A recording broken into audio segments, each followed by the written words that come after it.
Speaker sir, Medigadda Sundilla Annaram బ్యారేజ్ల నుంచి చుక్క నీరు తీసుకోకపోయినా గోదావరి జలాలతోని ఏ రకంగా నీళ్లు తీసుకురావాలనో ఈరోజు మల్లన్న సాగర్ కావచ్చు, లేకపోతే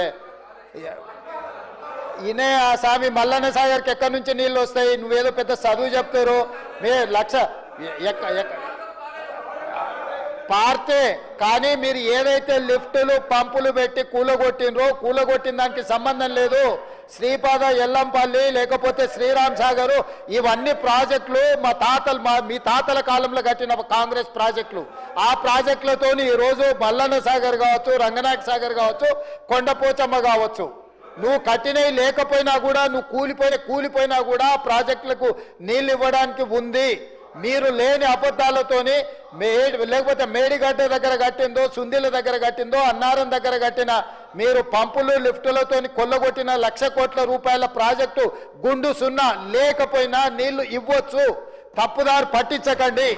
రెండవది, ఈరోజు మీరు పదే అక్కడ లగచర్లలో జరిగిందంటున్నారు అధ్యక్ష.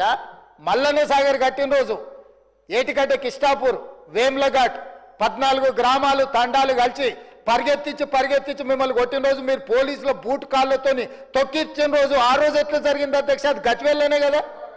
గజ్వేల్ నియోజకవర్గంలో సిద్దిపేట జిల్లాలో ఉన్న వేములఘాట్ కావచ్చు, ఏటిగడ్డ కిష్టాపూర్ కావచ్చు, నేను పోయి దీక్ష చేసిన అధ్యక్ష 48 గంటలు. భూసేకరణకు వ్యతిరేకం కాదు, నష్టపరిహారం పెంచండి అని చెప్పినాం. మీరు 3 లక్షలు ఇస్తే 7 లక్షలు చేయమన్నాం. ఈరోజు మీరు ప్రతి ప్రాజెక్టు పక్కన 100 ఎకరాలు మీరు ఫామ్ హౌజులు కొనుక్కున్నారా లేరా? ఈరోజు ప్రాజెక్టులు డైరెక్ట్గా కొండపోచమ్మ నుంచి మీ ఫామ్ హౌస్కి, మీ ఎర్రవల్లి ఫామ్ హౌస్కి కాలువలు తీసుకొని 100 ఎకరాలు మీరు నీళ్లు తీసుకెళ్ళినరా లేరా? ఈరోజు రంగనాయక సాగర్ దగ్గర హరీష్ రావు గారికి ఫామ్ హౌస్ ఉన్నదా లేదా? మీరు ప్రాజెక్టులు కట్టిందే మీ ఫామ్ హౌస్ల కోసం. ప్రాజెక్టులు కట్టిన కాడ మీరు ఫామ్ హౌస్లు తీసుకున్నారు. దుర్మార్గమైన ఆలోచన మీది. ఈరోజు మీరు సిద్ధంగా ఉన్నారా విచారణకు? కొండపోచమ్మ దగ్గర ఎవరికి ఫామ్ హౌస్ ఉంది, రంగనాయక సాగర్ దగ్గర ఎవరికి ఫామ్ హౌస్ ఉంది, లేకపోతే ప్రాజెక్టులు కట్టిన దగ్గర ఎవరికి భూములు ఉన్నాయో, ఎవరికి ఫామ్ హౌస్లు ఉన్నాయో నిజ నిర్ధారణ కమిటీ నేను కాదు, ఈ సభలో ఉన్న కాంగ్రెస్ పార్టీ నుంచి ఒక్కరిని కూడా వద్దు. బీఆర్ఎస్ నుంచి, బీజేపీ నుంచి, ఎంఐఎం నుంచి, సిపిఐ నుంచి శాసనసభ్యులతో నిజ నిర్ధారణ కమిటీని వేద్దాము. కట్టుకున్న ప్రాజెక్టులల్లా మీ చుట్టాల భూములను ఎట్లా తొలగించరు, మీ భూములను ఎట్లా తొలగించరు? మీ డైరెక్ట్గా కేసీఆర్ గారి ఫామ్ హౌస్కి కాలువలు తీసుకెళ్లి ఫామ్ హౌస్ చుట్టూత దాని చుట్టూత కాలువలు తిప్పింది ఆధారాలు చూపించాలనా?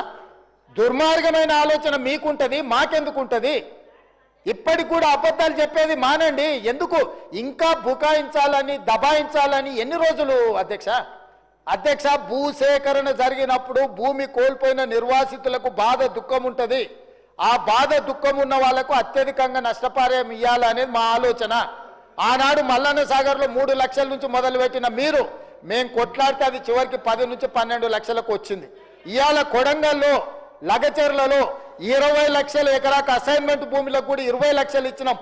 5 లక్షల రూపాయలు ఇందిరమ్మ ఇల్లు ఇచ్చినాం. 150 గజాల ఇంటి స్థలం ఇచ్చినాము. ఈరోజు one of the best package మేము కొడంగల్ ఇస్తే, మీ మాజీ ఎమ్మెల్యే మీరు పర్సనల్గా వెళ్ళి మీరు ఏమైనా చేయండి, అధికారులను చంపండి, మేము చూసుకుంటామని చెప్పింది పబ్లిక్ డొమైన్లు ఉంది. మీరు ఈరోజు టీవీలలో, పేపర్లలో ప్రముఖంగా వచ్చింది, వచ్చిన వాళ్ళు వచ్చినట్టు చంపండి అని చెప్పి హరీష్ రావు, కేటీఆర్ చూసుకుంటారని చెప్పి నరేందర్ రెడ్డి గారు అక్కడికి వెళ్ళి మాజీ ఎమ్మెల్యే పబ్లిక్లో స్టేట్మెంట్ ఇచ్చిండు. ఇట్లా అధికారులను 10 ఏళ్ళ అధికారంలో ఉన్న మీరు అధికారులను చంపమని, ఏ అధికారులు అయితే ఈ తెలంగాణ రాష్ట్ర అభివృద్ధి కోసం పనిచేస్తారో గా అధికారులను చంపమని ప్రోత్సహించిన మీరు ఈ రోజు వచ్చి మీరు భూసేకరణ గురించి మాట్లాడుతున్నారా? మీరు మాకొచ్చి చదువు చెప్తున్నారా? మేము కాంగ్రెస్ పార్టీ ప్రాజెక్టులు కట్టలేదా? నాగార్జున సాగర్ నుంచి శ్రీశైలం వరకు మీరు కట్టినరా? లేకపోతే కల్వకుర్తి, భీమా, నెట్టంపాడు, కోయిల్సాగర్ మీరు కట్టినరా? ఏ మాటలు మాట్లాడుతున్నారు? కమిషన్ల కోసము ప్రాజెక్టుల రీడిజైనింగ్ పేరు మీద 36,000 కోట్ల రూపాయల విలువ ఉన్న ప్రాణహిత చేవెళ్ల ప్రాజెక్టును కాళేశ్వరం పేరు మీద 1,50,000 కోట్లకు అంచనాలు పెంచారు. ఇప్పటి వరకు మీరు అధికారం దిగిపోయే నాటికి 1,02,000 కోట్ల రూపాయల బిల్లులు చెల్లించారు. మీరు అత్యంత అవినీతికి పాల్పడ్డ ప్రాజెక్టు మీద ఈరోజు విచారణ, 1 మ్యాన్ కమిషన్ ఎంక్వైరీ జరుగుతుంది. మీరు చెప్పిన ప్రజల సెంటిమెంట్ అయిన పవర్ ప్రాజెక్టులు విద్యుత్తు ముసుగులో వేల కోట్ల రూపాయలు కూలగొడితే ఈరోజు కమిషన్ రిపోర్ట్ ఇచ్చింది, మీరు ఫ్రాడ్ చేసిండ్రు, ఫ్రాడ్కి వీళ్ళని శిక్షించమని 1 man కమిషన్ సుప్రీంకోర్టు వరకు పోయి కొట్లాడారు. సుప్రీంకోర్టు జడ్జి వచ్చి వీళ్ళు ఫ్రాడ్ చేసిండ్రు, వీళ్ళని శిక్షించమని నివేదిక ఇచ్చిండ్రు అధ్యక్ష. వీళ్ళ నివేదికలు మేము ఆరోపణ చేయట్లే, ఈరోజు కమిషన్ ఇచ్చిన నివేదికలు ఉన్నాయి. తొందరలోనే దాంట్లో జైలుకు పోతారు. జైలుకు పోయేదాని గురించి వాళ్ళు చెప్తున్నారు. ఇప్పుడు ఏ విచారణ సంస్థ విజిలెన్స్ అండ్ ఎన్ఫోర్స్మెంట్ నివేదిక ఇచ్చింది ఈరోజు కాళేశ్వరం మీద. ఆ నివేదికను వచ్చే సభలో ఇదే సభలో పెట్టి చర్చ పెడదాం. ఎవరెవరు ఏ రకంగా ప్రాజెక్టు రీడిజైనింగ్ పేరు మీద ఎట్లా కొల్లగొట్టిందో వాటి అన్నిటిని తీసుకొద్దాం అధ్యక్ష. ఇవాళ వీళ్ళు ఎంతసేపు ఉన్నా మేము అబద్ధాలని చెప్తాం. ఆనాడు 2013 భూసేకరణ చట్టం ఉంటే దాన్ని కాదని జీవో నెంబర్ 123 అని కొత్త జీవో, కొత్త రాజ్యాంగం కనిపెట్టి బయింగ్ అండ్ సెల్లింగ్ ప్రాసెస్లో ఒక నోడల్ ఆఫీసర్ని పెట్టాం, డబ్బులు ఇస్తాం, భూములు గుంజుకుంటాం అని చెప్తే కోర్టు కొట్టేయలేదా? కోర్టు మిమ్మల్ని తిట్టలేదా? ఎన్ని నోటిఫికేషన్లను రద్దు చేసింది? ఈరోజు బలవంతంగా రైతుల భూములను గుంజుకున్నది మీరు. ఒకటే మాట మేము ఏం చెప్పినాము?